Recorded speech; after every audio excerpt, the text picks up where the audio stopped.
नमस्कार, मैं मयूर जोशी। आप देख रहे हैं उदयपुर न्यूज। और आज जिस शख्सियत से हम आपको रूबरू कराने लेकर आए हैं, उन्होंने उदयपुर देहात जिला अध्यक्ष के लिए अपनी टाल ठोकी है और सबसे प्रबल दावेदार माने जा रहे हैं। हम बात कर रहे हैं नितेश मीणा उर्फ इल्लू की।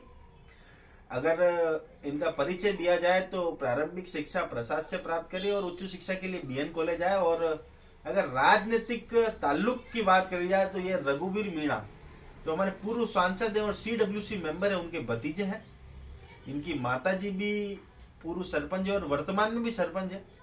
और गहरे पारिवारिक रिश्ते हैं, राजनीतिक ताल्लुकात हैं। शुरू से ही आम कार्यकर्ता के रूप में, कांग्रेस के कार्यकर्ता के रूप में काम करे, क्योंकि घर का माहौल कांग्रेसी घर का माहौल है, तो शुरू से कांग्रेस की विचारधारा से प्रभावित रहे। इल्लू जी, आपसे जानना चाहते हैं कि अगर आप देहात जिला अध्यक्ष बनते हैं तो सबसे पहली प्राथमिकता क्या रहेगी? सर, हम यूथ को मजबूत करेंगे जी और हम पंचायती स्तर पे, बूथ स्तर पे हमारी टीम बनाएंगे जी। और उससे हम अपनी पार्टी को मजबूत करेंगे और हम यूथ के लिए लड़ते रहेंगे। जी, आपने कहा कि बूथ स्तर पर, पंचायत स्तर पर आप कार्य करेंगे, तो उदयपुर देहात का जो इलाका अभी एनालिसिस हो रहा है, क्योंकि उसके अंदर मावली विधानसभा भी आ रही है, वल्लभनगर विधानसभा भी आ रही है, खेरवाड़ा विधानसभा भी आ रही है, जाडोल भी आ रहा है, यहाँ तक कि ऋषभ देव भी इसी के अंतर्गत आ रहा है। इतना बड़ा एरिया है और 8 माह बाद चुनाव भी है। और जैसा कि आपका पार्टी का सिस्टम है कि जो पहले नंबर पर आएगा वो अध्यक्ष बनेगा, जो दूसरे नंबर पर आएगा उपाध्यक्ष बनेगा, ऐसे करके पूरी कार्यकारिणी बनेगी। क्या आपस में तालमेल बिठा पाएंगे और बूथ स्तर पर इतने जल्दी से इतनी बूथ स्तर पर तैयारी कर पाएंगे? क्या इसके लिए इतने लोग आपके साथ जुड़े हुए हैं अभी? सर, ये संगठन का चुनाव है और जितने भी लड़ रहे हैं हम सब भाई लड़ रहे हैं जी। और हम चाहेंगे भले कोई भी जीते कोई भी हारे, पर हम पार्टी का काम करेंगे और हम एक अपनी टीम बनाएंगे और उस टीम के साथ चलेंगे और हम हर जगह टीम बना के हम पार्टी को मजबूत करने का काम करेंगे। जी। दूसरी चीज आपसे जाननी थी कि जहां आपका मुख्य विपक्षी दल है बीजेपी, और उसमें एक मिस कॉल देने मात्र पर सदस्यता मिल जाती है। आपके अंदर प्रोसीजर थोड़ा सा अलग है और काफी जटिल भी है। पहले तो एक ID प्रूफ अपलोड करो, उसके बाद 7 सेकंड का खुद का एक वीडियो अपलोड करो जिसमें आपको ये कहना है कि मैं फला फला यूथ कांग्रेस की सदस्यता ग्रहण करता हूँ या करती हूँ। उसके बाद आपकी UPI से 50 रुपए की राशि कटती है। क्या कांग्रेस इतनी पुरानी पार्टी है, हर व्यक्ति से 50 रुपए लेना क्या उचित है? और दूसरा कि उदयपुर देहात जैसा नाम से ही लग रहा है कि भाई ग्रामीण इलाका है। ग्रामीण इलाकों में कई बार नेटवर्क की समस्या भी रहती है, टेक्निकल समस्या भी रहती है। कई बार अगर उसके चलते वोट खारिज हो जाते हैं या वोट नहीं मिल पाते हैं, उसको कितना नुकसान के तौर पर देखते हैं? सर, पहले तो आपने बताया कि बीजेपी एक मिस कॉल से अपने मेंबर बनाती है जी।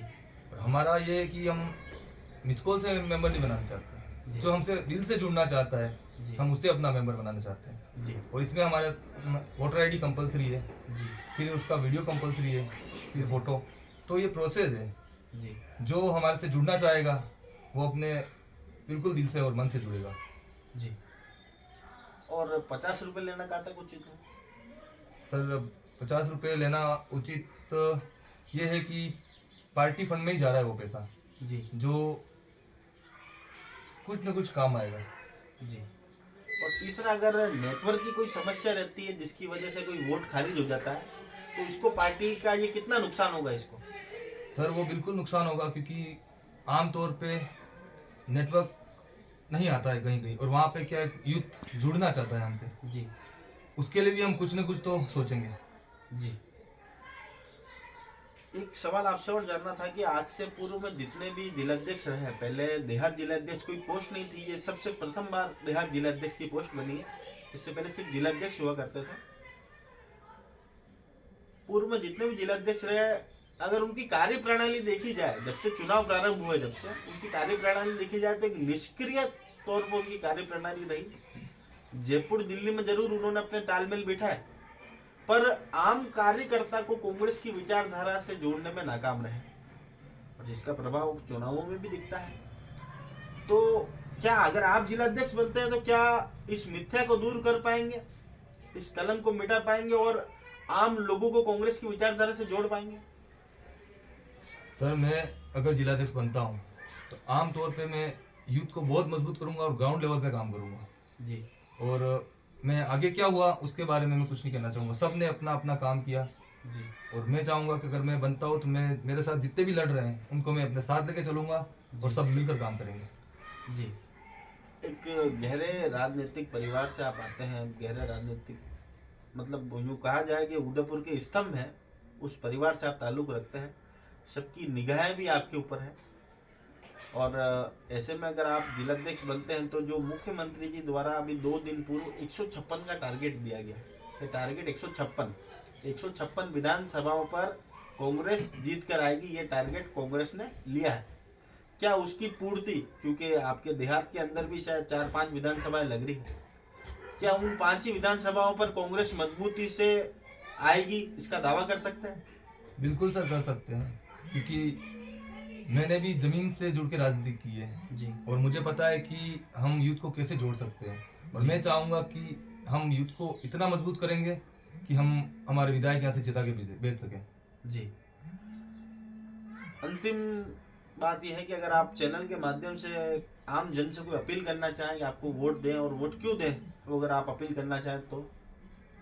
सर, मैं चाहूंगा कि मैंने क्या स्वच्छ राजनीति की है और कभी किसी का बुरा नहीं सोचा जी और सबको साथ में लेके चला हूँ। जी अगर मैं नया नया उतरा हूँ इस ग्राउंड लेवल पे जी तो आप मेरा समर्थन करें और मुझे सपोर्ट करें। जी। तो ये थे हमारे साथ नितेश जी मीणा उर्फ इलू। काफ़ी बोलने करने में काफ़ी अच्छे लगे हमें और एक मजबूत राजनीतिक परिवार से भी आते हैं, रघुवीर जी के भतीजे भी हैं। वर्चस्व की लड़ाई है और अगर ये चुनाव जीतते हैं तो ये क्या नए आयाम स्थापित करेंगे तो वक्त बताएगा, पर उससे पहले 1 माह का समय है अभी चुनाव में, 1 माह लंबा ये चुनाव है। क्या परिणाम आएंगे ये तो 1 माह बाद ही बात करेंगे, पर हमारी अग्रिम शुभकामनाएं इलू जी के साथ है। और अगर आपको भी लगता है कि अगर नितेश मीणा के अंदर वो दम है, वो मादा है, तो आप भी अपना अमूल्य वोट इन्हें दे सकते हैं। ये चैनल के माध्यम से नितेश जी की तरफ से अपील है। और खैर वो तो 1 महीने बाद नतीजा जब आएगा तब मालूम पड़ेगा कि नितेश जी अध्यक्ष बनते हैं या उपाध्यक्ष या महासचिव, वो तो 1 महीने बाद मालूम पड़ेगा। पर तब तक के लिए मैं आपसे अलविदा लेता हूँ।